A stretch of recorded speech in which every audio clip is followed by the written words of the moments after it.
Assalamu alaikum and welcome to Islamic Awakening with me, Reza Ghazim.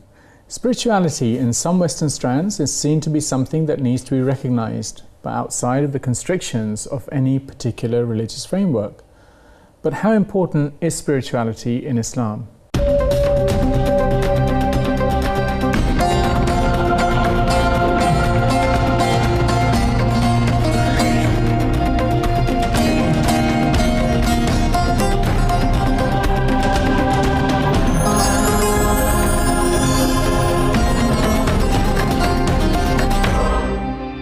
It is understood in most Western countries there is a growing trend where people no longer like to speak much of religion, except at the difficult or symbolic moments of life. Many claim not to belong to any religion even if they believe in something, but the fashionable word is spirituality. The idea of spirituality now covers almost everything imaginable that could give a breath of life or give meaning. Islam doesn't view spirituality separately from everyday activities. In Islam, everything is spiritual because all actions must be in accordance with God's pleasures. This week, we went out and asked, what does spirituality mean for Muslims? For Muslims, it's something more important because basically we have, in our life, we got two phases. One phase is material, is living, and second one is everything has to do with the soul, because we believe in second life after this one. Then everything we do here has to do with this. Spirituality, it is the days of joy when people find themselves when the God answers them and God delivers everything what they expect, everything. And that is the most important part of spirituality, is finding one-to-one with God and being honest with that power.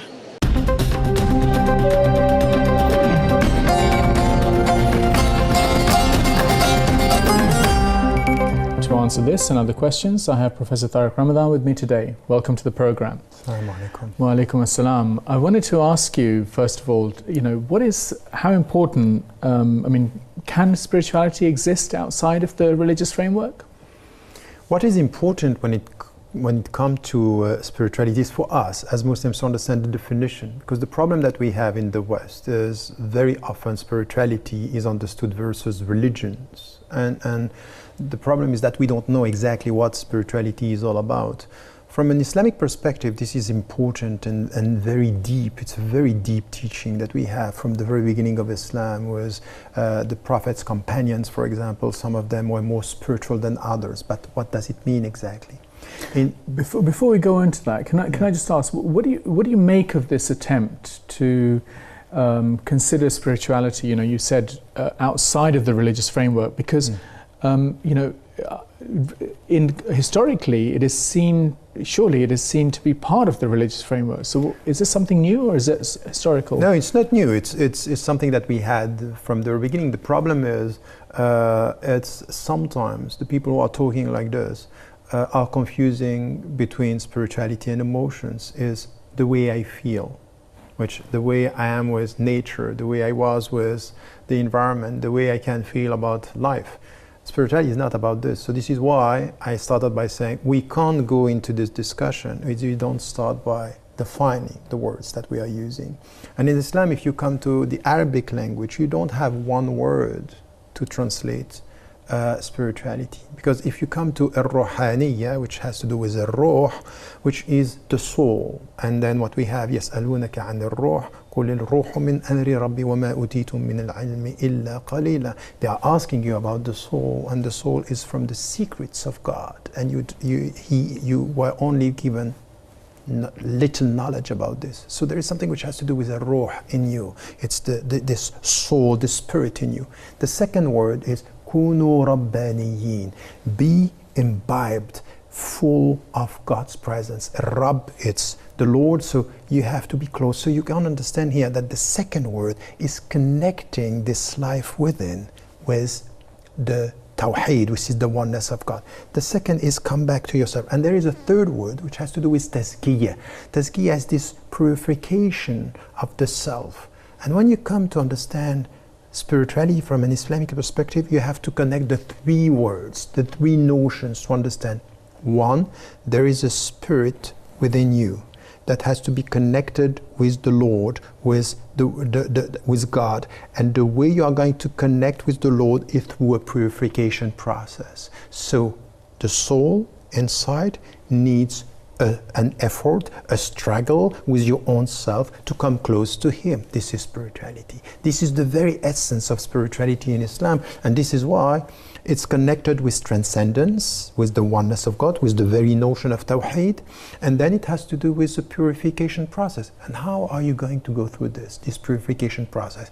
You go through this process by coming back to the rituals and coming back with this mastering, controlling yourself. So there is an effort to free yourself from your ego. Freedom comes with discipline. So this is where there is in Islam something which is a deep understanding of spirituality that cannot be disconnected from the religious framework. And in fact, the religious framework is the only way for you to free yourself and to go towards this spiritual experience.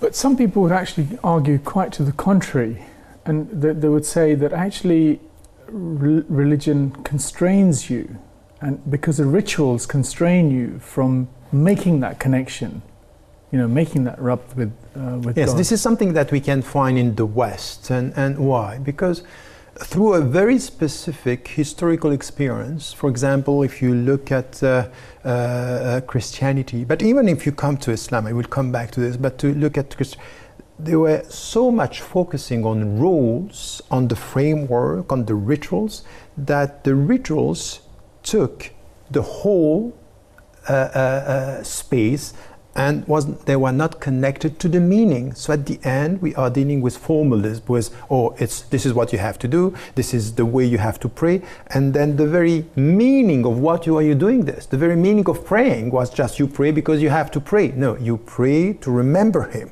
You pray with a purpose. You pray with a meaning, and the meaning of thing is exactly what spirituality should be. So there is a historical experience saying religion came to impose a structure and to be empty of meaning. So what we have to do is to reconcile the meaning with the rituals. So for example, and this is what we find with some Muslims and some scholars today, they are so quick by saying halal, haram, do this, and it's all about formalism, it's all about the rituals, and okay, where is my heart in all this? Yes, I have to pray 5 times a day. Why?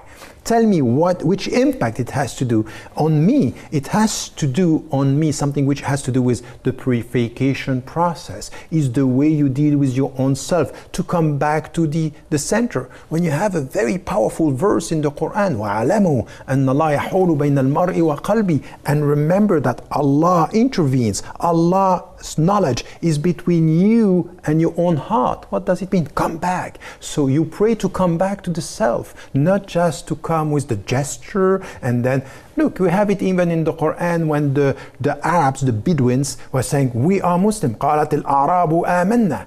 That we say we believe. قل لم تؤمنوا ولكن قولوا أسلمنا ولما يدخل الإيمان في قلوبكم. No, say that you are following the rules, but faith is not entering your heart. So this is where it's very important for us to understand through what we listen to in the West. We say, religions are about structure. It could be true that we ourselves as Muslims are doing exactly the same. So for us, no spirituality without rules, but no rules without meaning. Because if there are rules without meaning, we are lost and we are creating a structure, oppressive structure, where it's all about limits and not about light. Some of the tensions that you've described, people would say there are many parallels of this in Christianity, you mentioned it, and perhaps other religions as well. So what makes Islamic spirituality unique or different? Is it similar? You can find it elsewhere as well? I would tell you something. I went and I stayed in India for a few weeks with Tibetans and with the Dalai Lama. And he's waking up at 4 o'clock in the morning, reciting scriptures, very disciplined, and trying to get this spirituality. And you can feel that he's a spiritual person. It's a spiritual individual. It's a spiritual being. The difference between him and my spirituality is that it's not connected to the one. So it's about getting out of the suffering, cycle of life and getting this peace within, but in this life. From an Islamic perspective, it's completely different. Look, yes, you have to go through this, but there is one God to whom you belong and to whom you shall return. And this, between the beginning and the end, is telling you now it's not about dealing with your suffering. It's not about dealing against your own being. It's to reconcile yourself with the very nature. So this is why in Islam, nothing that is part of us should be denied. We are not denying our instincts. We are not denying our desires. We are not denying our being. We are not even denying that there are things that are bad within ourselves. وَنَفْسٍ وَمَا سَوَّاهَا فَأَلْهَمَهَا فُجُورَهَا وَتَقْوَاهَا. This is the way we were being created, with attractions towards bad things and attraction towards good things. What do we have to do? To acknowledge this and then to master ourselves with his help. So there is something that we have in the Islamic spirituality. You have to remain positive, always positive. You try your best and you rely on him. You ask him to help you. You are in need of him, and you have to be very cautious not to think that you can achieve this alone. This is why among all the books that are sold in the West, the more important books are the mystical books about this Islam. And why? Because it's lots of meaning about spirituality. Why we have to be very cautious is to make it very clear. There will be no spirituality if we are not, all the great mystics were very disciplined. It's all about mastering yourself. So this is why I come back to the 3 words. No way to come to the self and to be close to a Rabb if you are not going through the process of purification. And purification is discipline. Why you read the Quran, why you pray, why you fast, why you give out of your money. It's all about nurturing, mastering, improving and reforming. So this is why when I talk like this, I can talk to anybody. Muslims and people of other faiths, they understand exactly what I'm saying. You know what? Because this is the natural way. You interestingly, you use the example of the Dalai Lama, and the religious tradition is somewhat different. If I can focus on the monotheistic and the Abrahamic faiths, Judaism and Christianity, would there not be more, what would make Islam unique compared to perhaps those kind of traditions? No, on this, for example, why I took this example is for us to understand this relationship that, because you were saying at the beginning, there are people speaking about spirituality without religion. Yes, of course, we cannot deny this, and we have to listen what they are saying and understand that even there we find universal shared principle. With the Judaism and the Christian tradition, we have exactly the same. On this, it might be that this is exactly where we agree, that this is the common way between Judaism and Christianity. What the Jewish tradition is saying, one God, come close to him, and you have a very deep spiritual tradition. These are the people who are very close to the Muslims in Spain. Maimonides was very close, philosopher and mystical. The Kabbalah at the beginning was close, and many things that were coming. In fact, Muslims don't know their own history. They think that we took from Kabbalah. It's the opposite. We gave to the Kabbalah, to the mystical trance, by people who are rooted in the tradition. The same with the Christian tradition. So on this, we agree on many things. What is now special about the Islamic tradition is this very clear understanding that we have to come to the oneness of God. So this is for us this transcendence, this is the center. And the second thing is that this oneness of God makes him close to every one of us. We don't need a priest, so this is our difference. And it's not about law. This is the difference with Judaism, and this is the difference with Christianity. You need personal awareness, personal accountability, and involvement in this, and you have, with the help of God, the means of your own liberation. Because you are not a sinner, This is the difference with Christianity and Catholicism. And you are not only driven by rules, you are driven by spirit. This is Islam. So you can understand here the differences between the two other traditions. It's interesting. One of the things that we often find is that when we're trying to manifest this spirituality, what shape does it take? I mean, how do we go about it? Because one of the things that you've said is that we can push the priest, if you like, to one side, but we've got our scholars. Surely they're a way of trying to understand that spirituality. So why are you shunning that, in a sense of not really? What I'm saying is that you have, in Islam, you have a direct channel to God. يسألونك وإذا سألك عبادي عني فإني قريب. If my servant is asking you about me, I'm very close. So Allah, God is close to everybody. So this is what I was mentioning. Now, of course, in our life, sometimes you need somebody who can help you, educate you. You can be your model. The best is the Prophet, peace be upon him. And then you can have, teachers, murabbi, people that are helping you to deal with your own self. Of course, nothing wrong with this, as long as they help you to come close to God, not to sacrifice them, not to worship them. The Chinese Islamic proverb saying, when the wise man is pointing out to the moon, the fool is looking at the finger. No, we don't look at the finger. You are but a means to help me to come close to God. So this is something which is essential in our tradition. Now, having said that, in our way of dealing with people who are helping us to come close to God, of course we have this. But at the end, it's a personal commitment. It's something which has to do with our own self, which is very important. So it's a call to everybody. Now it's for you to come. And this is where we understand spirituality is not to be far from the world, to isolate ourselves from the world. Many people are saying, oh, I'm too much an activist, I'm too much involved in politics, so now I have to educate myself, I have to come to a spiritual life, and they disappear. No. The Prophet, peace be upon him, was praying during the night to change the world during the day. So to be active. And spirituality means to put meaning in everything you do. It could be politics, it could be eating, it could be respecting nature. It's in fact exactly the opposite. Put the meaning everywhere instead of isolating yourself from everywhere. Thank you for that. Some interesting points that we'll pick up on in a minute. We would like to keep this show as interactive as possible and really value your comments. Here's what you sent us this week.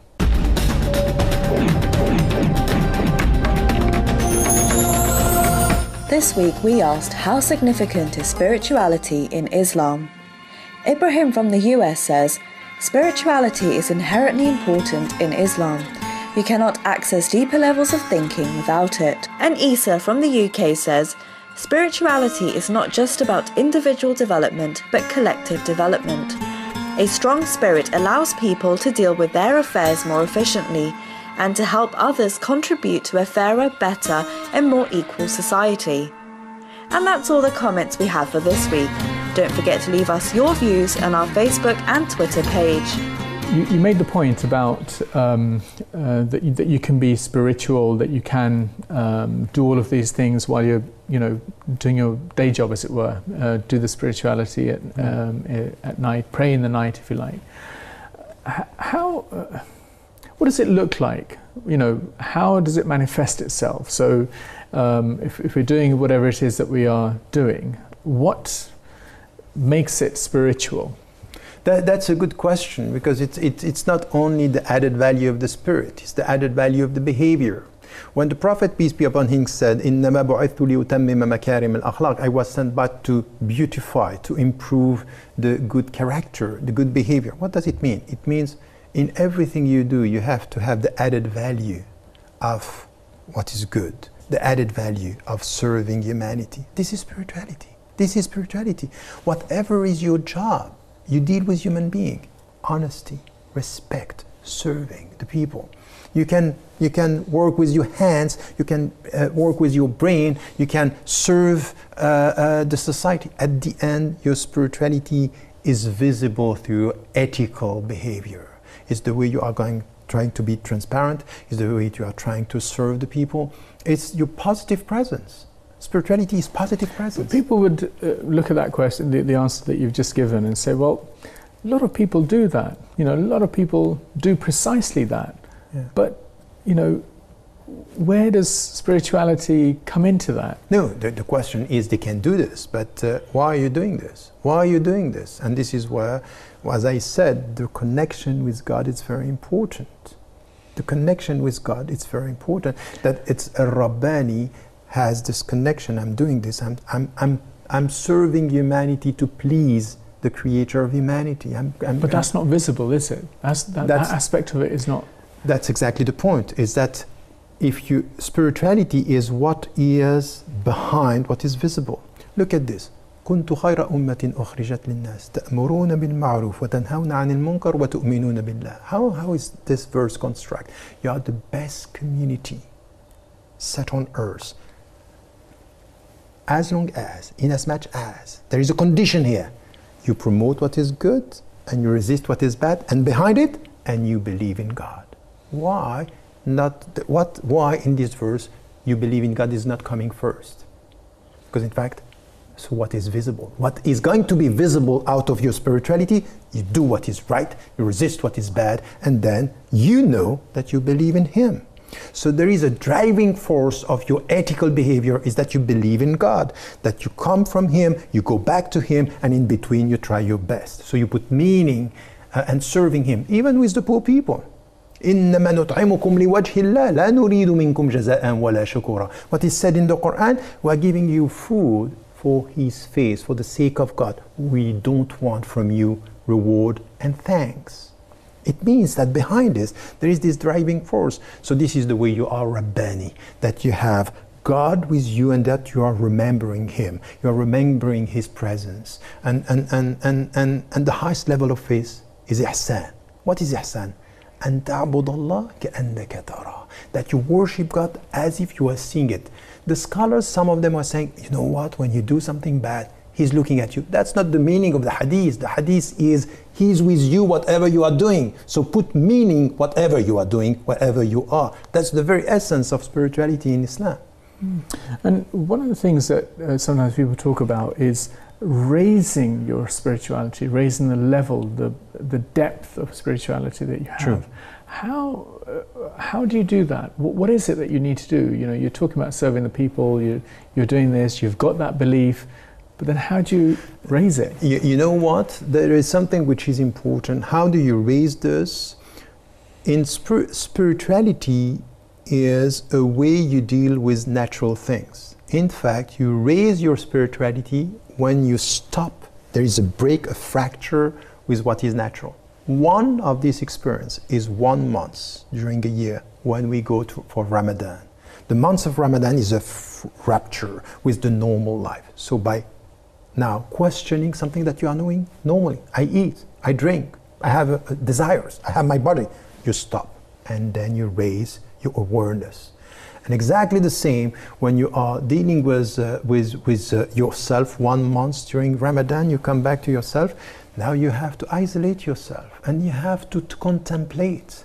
The Prophet, peace be upon him, was crying when he got one verse telling him about the beauty of nature, that there are signs. So the way you look at nature, the way you look at your fellow beings, the way you look at yourself, the way you deal with people, just pause.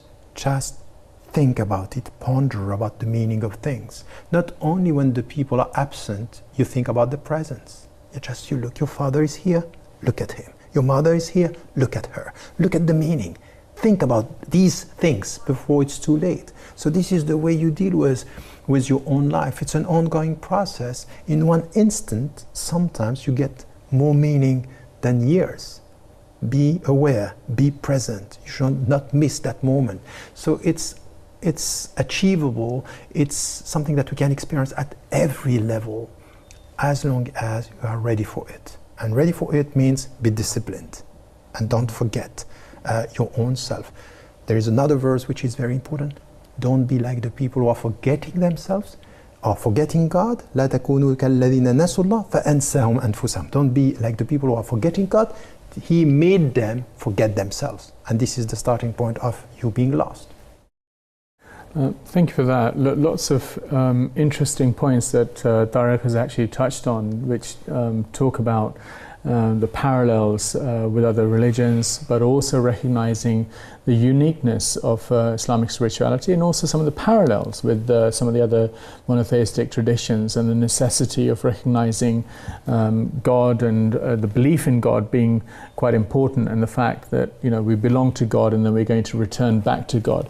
And spirituality can be embedded in everything, or devoid in everything that Muslims do. Perhaps it is the Muslim state of mind, or the purpose of why Muslims do things, that enhances or hampers the spiritual development. The time is up for today's topic. I would like to thank Professor Tariq Ramadan for his views on this topic, and of course all of you at home for watching. Goodbye until next time, and another edition of Islamic Awakening.